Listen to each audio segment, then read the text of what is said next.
sábado no santuário não seria completo se nós não tivéssemos uma palavra de incentivo, de catequese, de oração. E hoje o Senhor nos fala sobre São Paulo, o grande pregador, o grande anunciador do Evangelho de Cristo.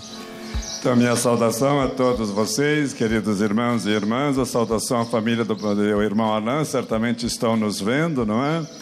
E eu gostaria já de ligar o apóstolo Paulo com a grande festa de amanhã, o Domingo da Palavra, a pedido do Papa Francisco. Por quê?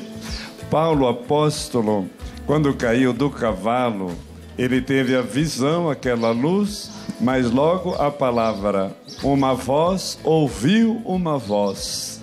E esta voz, então, era o próprio Jesus. Então, Paulo teve na sua conversão uma experiência belíssima, tocante e que nunca mais vai esquecer com a palavra de Deus. Quem és tu, Senhor? Eu sou Jesus a quem tu persegues. Se a gente está perseguindo a igreja, e tem muita gente fazendo isso, está perseguindo Jesus. E essa palavra, que Paulo apóstolo depois vai chamar de espada do Espírito, vai fazer com que ele caminhe mais de 26 mil quilômetros para levar essa palavra, desde da Palestina, passando por vários lugares da Turquia, até chegar à Grécia, que é a Europa, e aí então a palavra de Deus chega aos pagãos, chega aos judeus, graças sempre a essa grande experiência que Paulo teve com a palavra. Tanto que ele dizia assim: olhem para essas minhas correntes aqui, estou acorrentado e na cadeia por causa do Evangelho, por causa da palavra. Mas pregue a palavra, agrade ou desagrade, não desanime de pregar a palavra, porque eles podem me acorrentar, mas a palavra ninguém vai acorrentar. E ainda mais Paulo, então, foi o primeiro escritor da palavra de Deus do Novo Testamento. Não existia evangelho nenhum. Foi ele, então, que escreveu as suas cartas, não é? As duas primeiras aos Tessalonicenses, depois as grandes cartas, Romanos, as duas Coríntios e Gálatas, e as cartas das cadeias. Eu gosto muito de ler as cartas que Paulo apóstolo escreveu na prisão, aos Colossenses, aos Filipenses e aos Efésios. Já pensou? Preso, apanhando, cheio de chagas, e rezava os salmos. Estava preso lá com correntes, tinha apanhado bastante. À meia-noite ele e Silas cantam os salmos dentro da cadeia. Olha a vinculação de Paulo com a palavra. E depois então vem as últimas cartas de Paulo apóstolo, que são já as pastorais. Ali ele já está velhinho, ele então escreve essas cartas pastorais a Tito, a Filemon e a Timóteo. Então a gente vê um crescimento de Paulo em relação à palavra. Então é interessante que os últimos momentos da vida dele também é a palavra, porque ele chegou em Roma para então ser julgado, vai ser então mártir, torna-se mártir, morto, mas estava lá numa casa evangelizando. Quer dizer, do início ao fim da vida, Paulo foi o grande discípulo, o grande pregador da palavra. Por isso, viva então o terceiro domingo, amanhã, querido pelo Papa Francisco, é o domingo da palavra. E gostaria de dizer a vocês, queridos irmãos e irmãs, que Dom Luciano, quando pregava os seus retiros, ele sempre aconselhava ao clero que ouvia: leiam, leiam, leiam as cartas de Paulo. E eu, bisbilhotando para lá e para cá, vejo que também São Domingos, grande missionário, fazia muita questão de propagar a leitura das cartas de Paulo. E assim outros santos. E o nosso santo, né, Santo Afonso Maria de Ligório, escreve diretamente sobre a importância a primazia, vamos dizer assim, das cartas de Paulo para a missão. A gente sempre ouve dizer, Dom Orlando, que na teologia, na vida de fé, a Sagrada Escritura é a norma que determina as outras normas e que não é por elas determinadas. Eu imagino que Paulo tem essa consciência de escrever para transmitir a fé. Os estudiosos da Bíblia ensinam isso, que Paulo não é apenas um repetidor das tradições, ele é alguém que garante no cristianismo o direito de pensar. E algumas das afirmações de Paulo são, de fato, bastante audaciosas, mas acho que no coração de Paulo está esse desejo de transmitir a fé que ele recebeu, não de inventar uma doutrina nova, mas de transmitir a fé que ele recebeu a partir desse encontro com Cristo. Isso é importantíssimo, né, Padre? Porque não é só ouvir a palavra, mas ruminar a palavra.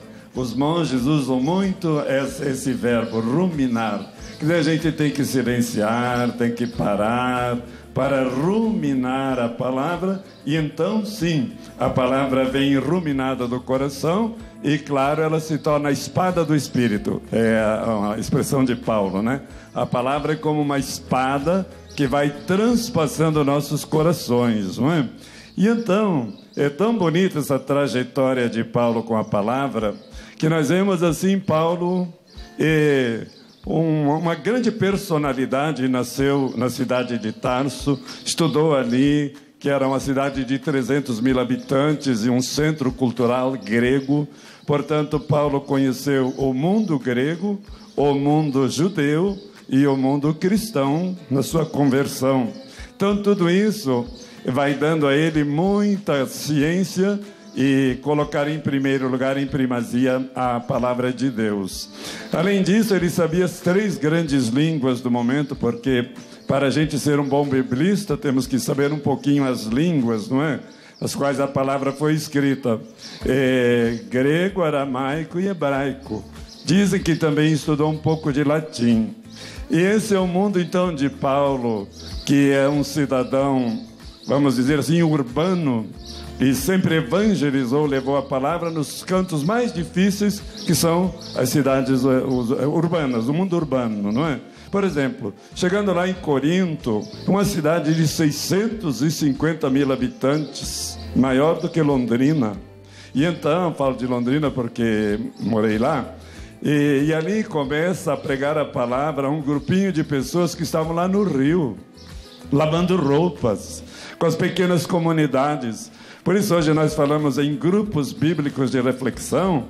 A CNBB fala pequenas comunidades missionárias em torno da palavra, para que o nosso catolicismo se torne um catolicismo bíblico. Então vemos assim essa trajetória bonita de Paulo. Grande personalidade humana, depois grande pecador. Se alguém que fez a experiência do pecado, e ele diz, eu sou o pecador número 1, não existe pior do que eu. A grande experiência do pecado, mas também a experiência bem maior, alcancei misericórdia, que é toda, então, a nossa meditação sobre a queda do cavalo, porque ele não caiu do cavalo, não, ele caiu, foi do seu orgulho para as suas próprias chagas, para as suas próprias feridas, e ali, então, Deus o levantou, e o fez cego em relação ao passado, para agora ter olhos fixos em Cristo Jesus. Depois deste momento, o que Paulo foi fazer, Padre? Isso é interessante. Ele passou 3 anos no deserto, em silêncio, lá no deserto da Arábia. Deu uma passadinha lá em Damasco, mas ali ele fez toda a sua teologia. Então, um grande místico, um grande teólogo, um grande pregador, um grande missionário, um grande fundador de comunidades e rodeado de 95 colaboradores, não fazia as coisas sozinho, não. E também formava os animadores das comunidades. Tinha uma tática, vamos dizer assim, uma pedagogia pastoral que ninguém ultrapassa. Depois dessas experiências, então, agora já de missionário, vindo do deserto, cheio da palavra, então como profeta, é claro que ele vai passar por muito sofrimento. Só na carta aos Coríntios, segunda carta aos Coríntios, ele identifica 23 grandes sofrimentos na vida dele, porque ele teve que enfrentar o mundo dos pagãos e o mundo dos judeus para levar o cristianismo. Então eram duas grandes oposições. Apanhava, ia para a cadeia, enfrentava filósofos, imperadores, bruxos, gente com visões falsas. E então é um homem extraordinário nessa linha então da sua experiência sofrida para levar o cristianismo, mas sempre com coragem. E dizia assim: olha, o cristão deve ser um atleta, não pode voltar atrás. O cristão tem que ser um soldado, vai para frente. E o cristão tem que ser um grande semeador. E aí temos Paulo depois indo, olha que bonito, Jerusalém, falar com Pedro, com o Papa, tudo em comunhão. E são gestos assim belíssimos demais. E se tornou então, claro, o grande biblista, o grande missionário. E ninguém superou Paulo apóstolo até hoje na missão, nem Santo Afonso Maria de Ligório. Essa maneira de evangelizar de Paulo, Dom Orlando, sempre me chamou muito a atenção, porque na igreja primitiva a gente vê essa preocupação de conviver, de falar de Jesus para os judeus, no próprio grupo judaico, mas a gente vê que Paulo vai além disso. Paulo leva o cristianismo além das fronteiras do mundo judaico, da cultura semita. Paulo, um homem inteligente, um homem que transita na cultura grega, um homem que fala de Jesus para o mundo grego, para o mundo helênico, para a cultura helênica. Seria possível imaginar o cristianismo sem Paulo, Dom Orlando? Creio que não, até porque os nossos irmãos luteranos, eles falam que Paulo é o fundador do catolicismo, não é? Jesus teve uma evangelização mais localizada e Paulo, então, essa evangelização mundo afora, aos confins da terra, porque ele passou, então, por todas essas realidades. Agora, o grande segredo, claro, dessa ciência de Paulo e dessa experiência encantadora com Jesus Cristo, que jamais levou a desanimar ou a duvidar, vem muito da sua mística. Paulo, então, diz: eu tive uma experiência de revelação que eu estive no terceiro céu. Não é? Ele fala de um certo homem, mas no fundo estava falando dessa experiência mística fortíssima dele. E também quando ele diz assim: olha, eu tenho um espinho na carne, isso é mística, não é? Pedi a Deus para tirar esse espinho. Deus disse: não, basta-te a minha graça. Olha que espiritualidade, que mística faz ele então ser esse evangelizador que dialoga com os gregos, que dialoga com os judeus, mas que não tem medo de levar a verdade diferente do judaísmo e do paganismo. E isso nós estamos enfrentando hoje também, porque há muita religiosidade por aí. E é claro que o paganismo também é bastante grande na nossa cultura. E quando Paulo diz assim: olha, eu tive 8 grandes títulos como judeu, não vou citar aqui porque o tempo já passou, não é? Mas ele diz assim: tudo isso para mim foi perda. Diante do conhecimento de nosso Senhor Jesus Cristo, todas as minhas honras foram perdas. Eu fui conquistado por Cristo Jesus. Como digo, homem inteligente, cidadão romano, pessoa então da máxima evangelização, mas o que está por trás de tudo isso, a grande mística, o grande amor a Jesus Cristo, que ele chama o bem supremo da minha vida. Jesus Cristo, sou o que sou pela graça de Deus, não sou eu que vivo, é Cristo que vive em mim. Então é fácil a gente falar de São Paulo, não é, padre? Mas se a gente entrar, e quero convidar de novo a todos, vamos abrir as cartas de Paulo, nós vamos nos cristificar, nós também vamos nos entusiasmar, nos afeiçoar e nos deixar nos encantar por Cristo Jesus, e aí ninguém mais vai nos segurar na missão, porque esse motor interno da mística, da espiritualidade das Escrituras, que faz Paulo ser o que ele foi e o que ele é.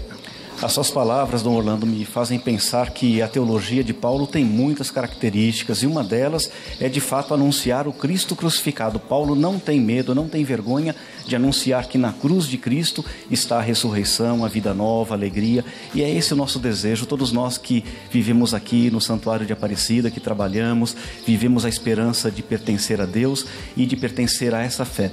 Dom Orlando, muito obrigado pela sua presença, que nós possamos crescer no conhecimento de Deus através das cartas de São Paulo, este grande autor do Novo Testamento. Muito obrigado. Então vamos deixar um recadinho aqui, como amanhã é o domingo da palavra, que tal ainda hoje nós aqui em casa, alguém dá uma abridinha lá, leia um trechinho de Paulo Apóstolo, já vai se encantar. Precisa nem ler a página inteira.